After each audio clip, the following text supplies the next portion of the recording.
Broadcast Center in Los Angeles. This is Kcal 9 News at 9.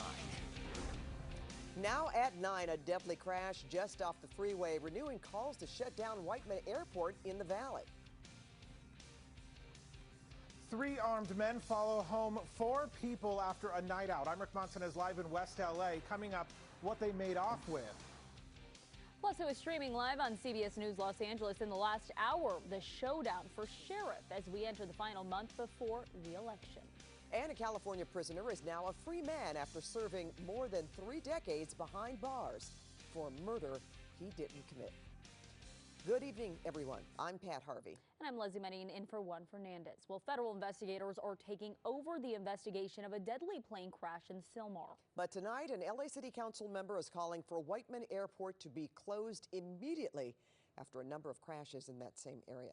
Today's crash happened just off the 210 freeway, just 4 miles from the airport. And that's where we find Kcal 9's Joy Benedict. She's live at the scene where a lot of people who live in this area are concerned tonight for their own safety. Joy?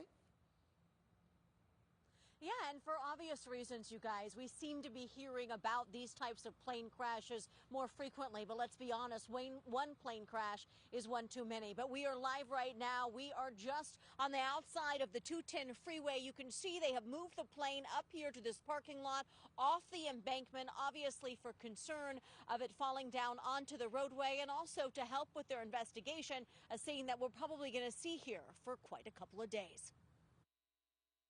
I just saw that Skymaster fall out of the sky there. It was a terrifying moment over the skies of Sylmar. All of a sudden you heard like this shh, boom. He was at 2,100 and then just descended quickly.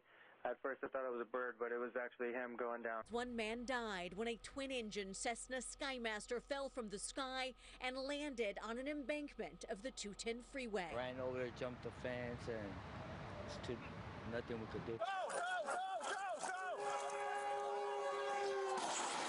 But for many in this community, it is a scene and story they are hearing too frequently. As of 2020, there's been 75 accidents. Now we can add 3 more accidents. Teodora Reyes and other members of Pacoima Beautiful want an investigation into Whiteman Airport, where this plane took off from. The concern is for the safety of the most impacted members who deal with the noise pollution, who deal with the fear of an airplane falling down their home in the middle of the night, or for example, even today, Sylmar experienced having that fear on their freeways. And LA Councilwoman Monica Rodriguez echoed the same sentiment, saying in a statement, the frequency of these incidents should warrant an immediate closure and investigation over the private operations at Whiteman Airport. And although the NTSB will figure out what went wrong, we know the Skymaster took off from Whiteman at 12:20 in the afternoon. 8 minutes later, it crashed just 4 miles away. According to records, it was built in 1965 and had a valid certificate for flight.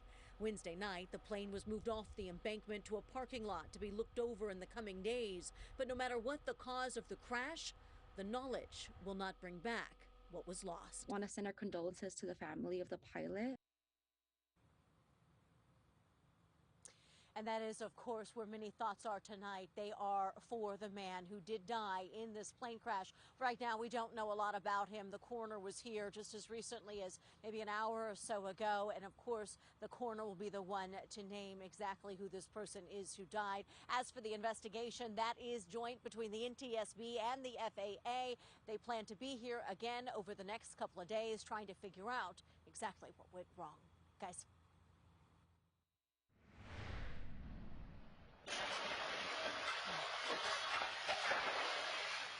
Breaking news in Sherman Oaks. Those were the terrifying sounds of a speeding truck smashing into a restaurant on Burbank Boulevard. Security video from a gas station across the street shows a black pickup careening into Rustic Spoon this afternoon. There are no reports of injuries from inside the restaurant. One witness told us the driver was pulled out of the wreckage. No word yet on his condition. Incredible. Well, no arrests yet in the armed follow-home robbery of 4 tourists. It happened in Beverly Crest, and those robbers got away with thousands.